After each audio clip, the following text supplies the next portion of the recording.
Hello friends, कैसे हैं आप। स्वागत है आपका मेरे चैनल चित्रा टेस्टी फूड में। आज मैं आपके साथ पनीर भुर्जी की रेसिपी शेयर करने जा रही हूँ। यहाँ पर मैंने प्याज, टमाटर, शिमला मिर्च, लहसुन, हरी मिर्च और अदरक को बारीक टुकड़ों में काट लिया है। और सबसे पहले हम यहाँ पर 2 चम्मच बेसन को भून लेंगे और बिल्कुल धीमी आंच रखेंगे। बेसन को लगातार हम यहाँ पर चलाते रहेंगे। बेसन को ज़्यादा नहीं भूनना है। जब बेसन से भुनने की खुशबू आने लगे बस तभी हम गैस को बंद कर देंगे, लेकिन इसे लगातार चलाते रहेंगे क्योंकि हमारा बर्तन गर्म है, बेसन नीचे से जल सकता है। बेसन से भुनने की खुशबू आनी स्टार्ट हो गई है। गैस की फ्लेम को बंद कर दिया है, लेकिन हम इसे लगातार चलाते रहेंगे क्योंकि हमारा बर्तन गर्म है।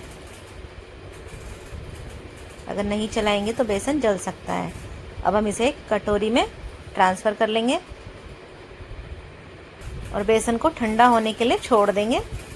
बेसन ठंडा हो चुका है। इसमें हम डाल देंगे 2 चम्मच दही। दही को हमने छन्नी में छान लिया है और दही का पानी अलग कर लिया है।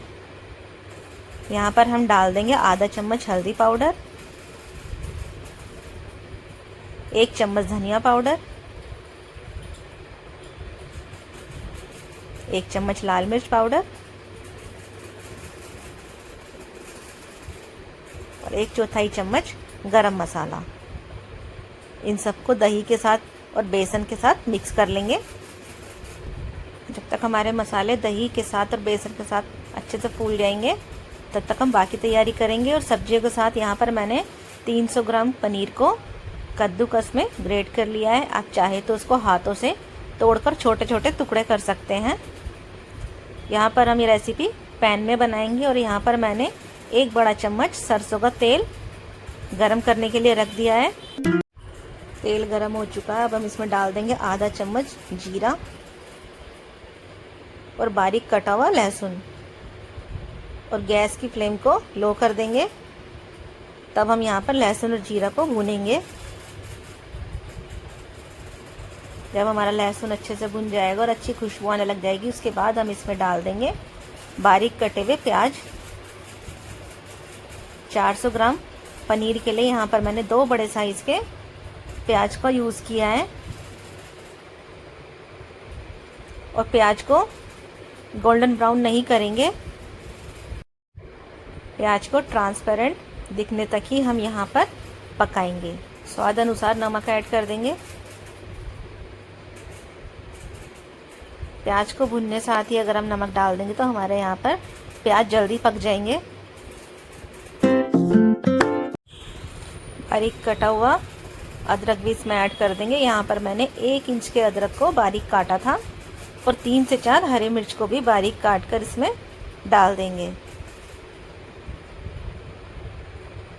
और इन्हें भी इसके साथ भूनने लगेंगे।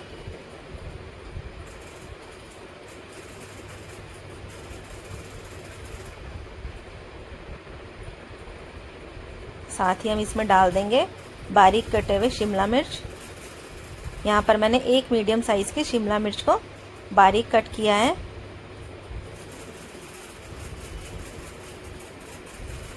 आप चाहे तो शिमला मिर्च को स्किप भी कर सकते हैं, लेकिन बहुत अच्छा टेस्ट आता है इससे पनीर की भुर्जी में।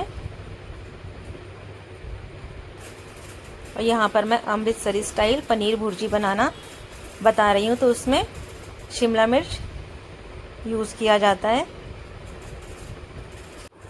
अब हम इसमें ऐड कर देंगे बारीक कटे हुए टमाटर।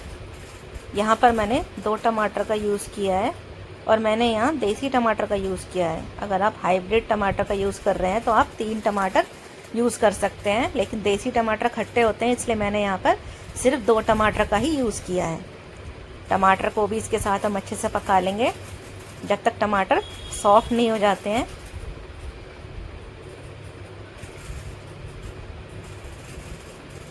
और चम्मच की हेल्प से या पाव भाजी मैशर की हेल्प से आप टमाटर को ऐसे मैश कर देंगे।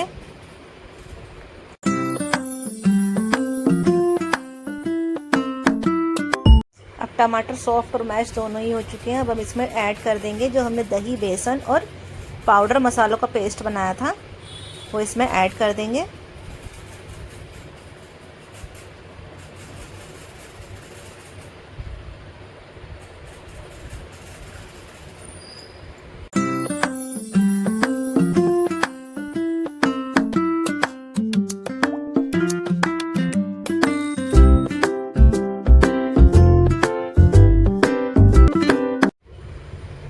मसाले अच्छे से भुन जाएं, इसके लिए यहाँ पर थोड़ा सा पानी ऐड करेंगे।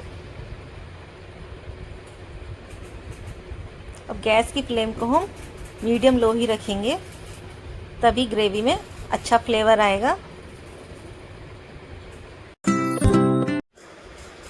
मसाला अच्छे से भुन चुका है, अब हम इसमें ऐड कर देंगे ग्रेट किया हुआ पनीर।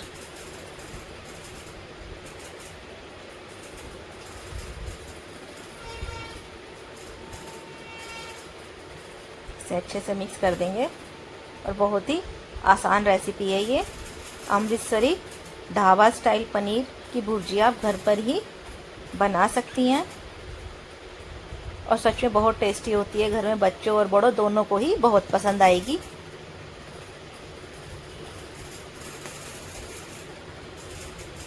दो से 3 मिनट के लिए हम इसे पकने के लिए छोड़ देंगे। साथ ही में इसमें डाल देंगे आधा चम्मच पाव भाजी मसाला। अगर आपके पास पाव भाजी मसाला नहीं है तो आप किचन किंग मसाले का भी यूज़ कर सकती हैं। अगर किचन किंग मसाला भी नहीं है तो आप मैगी मसाले का यूज़ कर सकती हैं, बहुत ही अच्छा टेस्ट आएगा। और अगर आपको भी पनीर भुर्जी देखकर मुंह में पानी आ रहा है तो लाइक का बटन दबाना ना भूलें और कमेंट सेक्शन में ज़रूर बताएं कि आपको मेरी रेसिपी कैसी लगी। वीडियो पसंद आए तो अपने दोस्तों के साथ शेयर करिए और ऐसी नई नई रेसिपी जानने के लिए मेरे चैनल को सब्सक्राइब कीजिए।